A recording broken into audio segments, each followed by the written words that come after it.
The Huey had a multiplicity of roles in Vietnam. Smoke ships and sometimes then gunships, because you would need the guns from a Huey gunship to help protect the medevac Huey or the air mobility Huey. So this is a symbol of Vietnam. It's perhaps the most recognizable helicopter that there is. And that thump, thump, thump, thump, thump, as Hueys came in, would signal salvation for many. And for others, it would be too late. It would be a collection of bodies and body bags. There were some 7,000 of these operational with the US military in a whole range of types and jobs.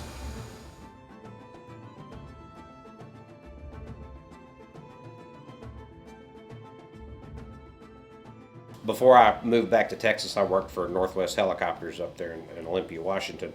They're the parent company of the Olympic Flight Museum, and the boss, Brian Reynolds, is a real good friend of mine. And we had bought that Huey when I worked for Northwest, and it was out in Virginia, and we bought it sight unseen. Just had someone else's word on it. They loaded it on a trailer and brought it back to Washington. And I happened to be the one that took it off the trailer. I remember looking at it thinking, this is not quite what we had hoped it would be.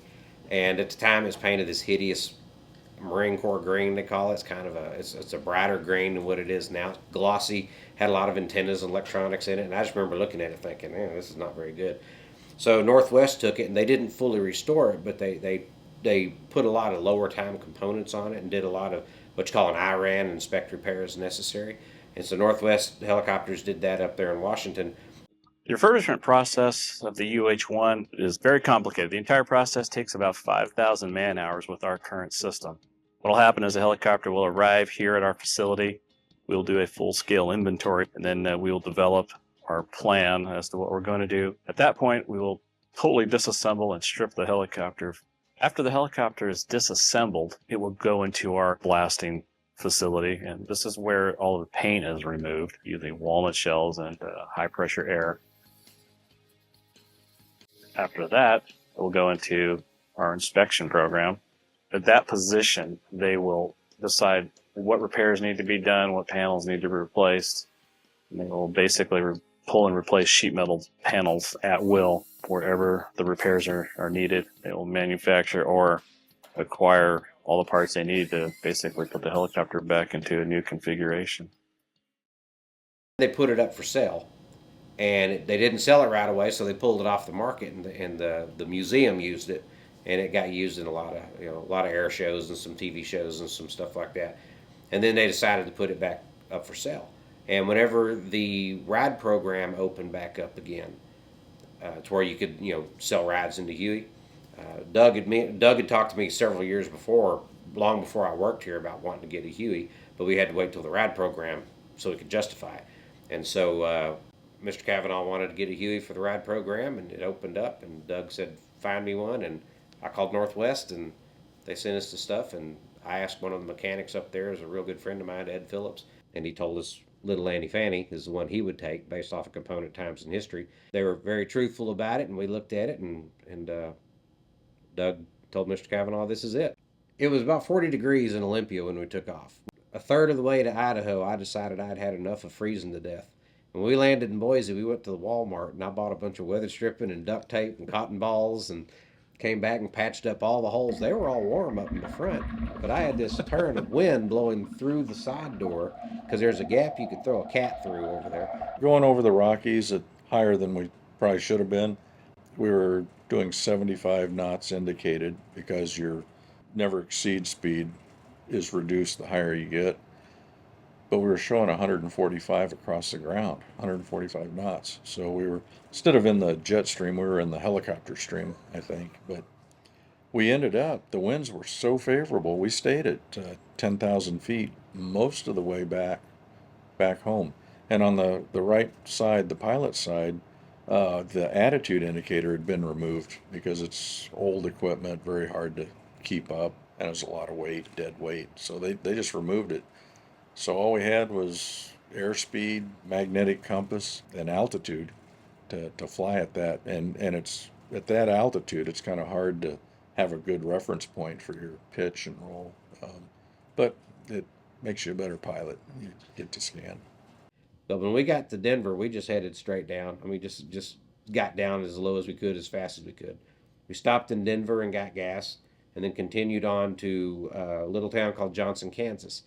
And I think there's about 350 people in Johnson. There's And 400 of them came out to see us. there was I think. 400 people showed up. So they were from surrounding towns and everything. And a guy tried to buy us lunch and everything. We didn't have time, so I was pumping gas while we're talking to people. And we took off and did a flyby to say thank you. Next morning we got up and we came down here, and the press met us when we landed here. It was about 17 and a half hours of flying time over 2.5 days, and landed here and promptly told everybody it worked fine and everything was great. And I swore I'd never get in it again, but there 148 hours later, we've flown it to 17 states now in a little over a year and a half. It's been a very dependable good, yeah, helicopter, other than helicopter. that one flight home. And that was learning experience more than anything.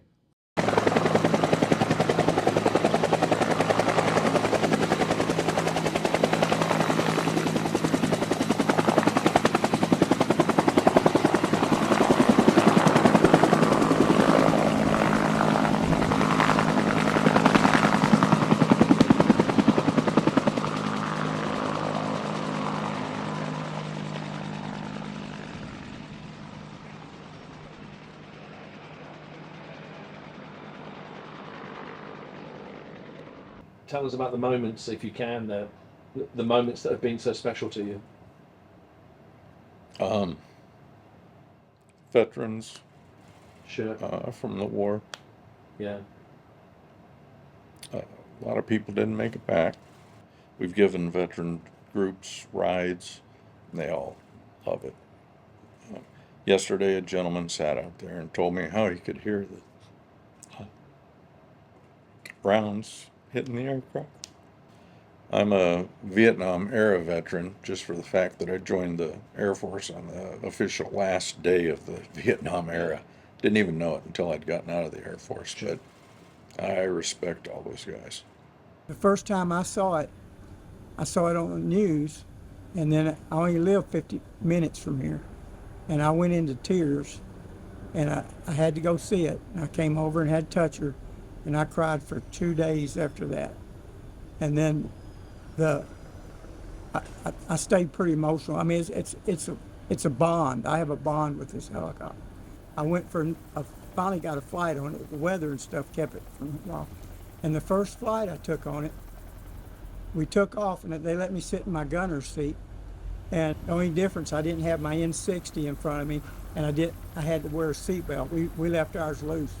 And then after I got off the aircraft, about 30 minutes later, I just broke down. And it's very emotional for me. And I still have a very heavy heart about everything.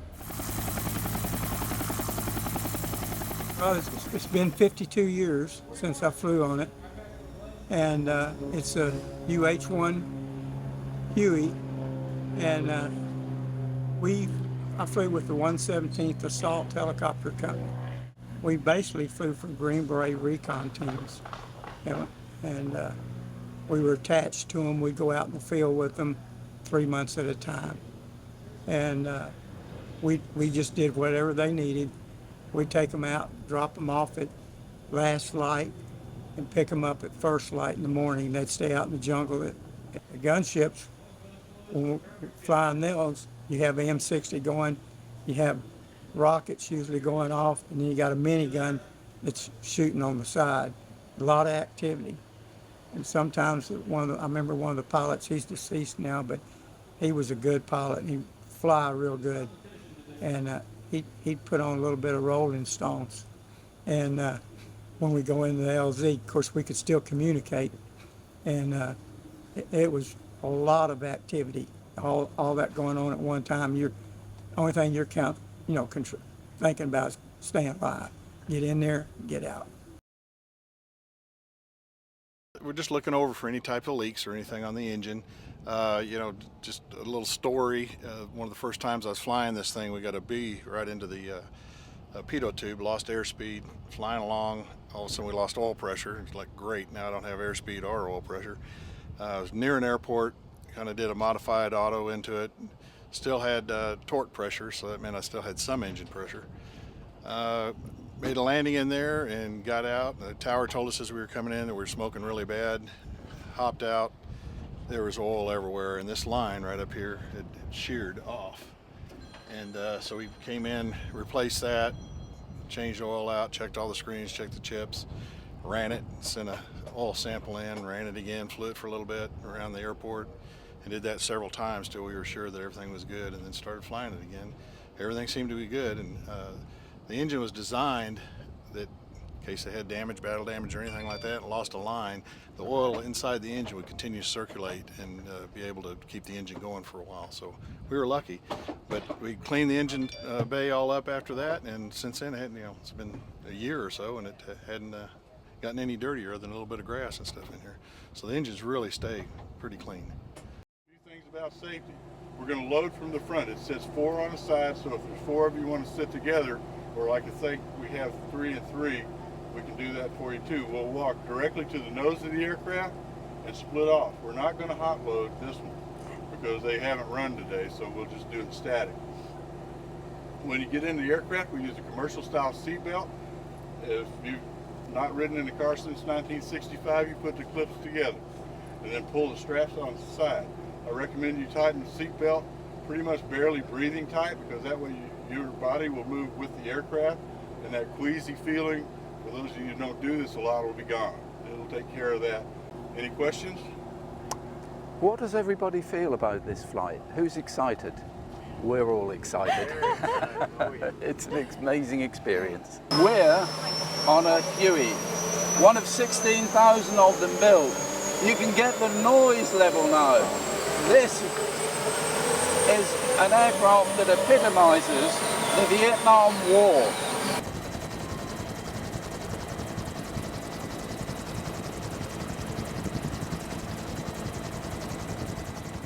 On January 13, 1967, I joined the Army.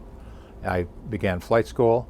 I flew a helicopter on the very first day that you could fly a helicopter, and was sent to Vietnam almost immediately after graduation from flight school, making me likely the youngest helicopter pilot in Vietnam, at least when I arrived. Our whole flight school class was destined to go to Vietnam. This was 1967, the peak of the war. So we were sending troops as fast as we could, and doubling the size of flight schools, and we knew we were going to Vietnam when we got through flight school. So I thought I was going to Vietnam eyes wide open. I got to Vietnam, was sent to a replacement depot with thousands and thousands of people. We got selected for a unit. Mine happened to be a combat assault helicopter company based in Bien Hoa, which was the 3 Corps of Vietnam, near Saigon. A combat assault helicopter company is essentially a company of helicopters, 10 slicks, 4 gunships, and a smoke ship and a command and control ship fly together to provide support to the infantry. So we would pick up infantry troops and fly them into a landing zone where they would engage the enemy. And then at the end of the engagement, we'd come in and pick them up. One day in particular, I was flying the smoke ship. We had spotted a company of North Vietnamese regulars in the open with uniforms.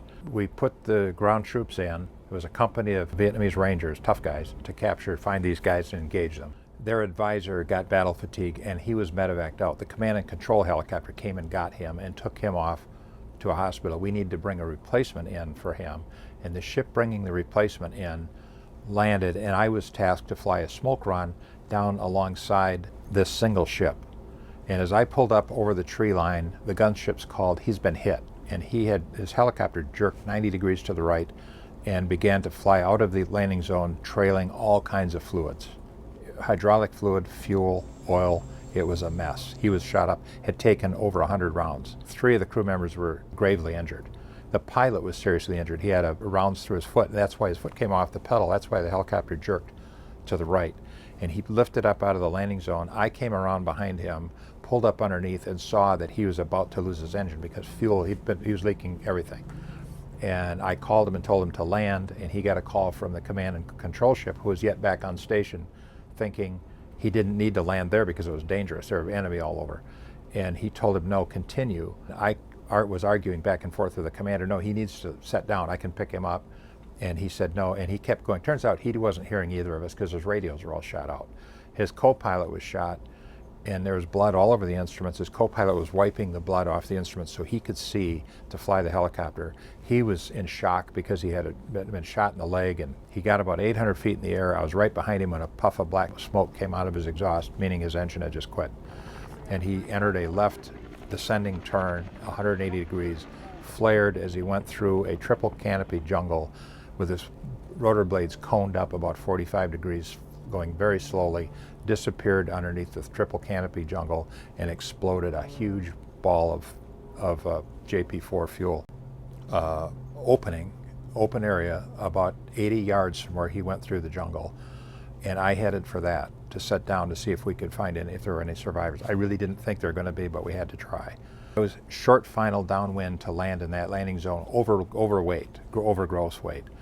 And because we had the smoke tank full of smoke and all the ammunition, my crew chief and door gunner both said, sir, should we jump before I hit the ground? And I said yes, and they both jumped from the helicopter with their M60 machine guns.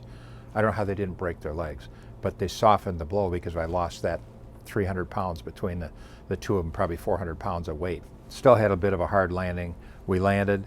They left immediately, dropped their guns, and headed into the woods to the wreckage. The helicopter exploded, but it slid forward, and the ball of flame was behind him, blew the windshield out. He had broken his leg in the crash. His other leg was shot.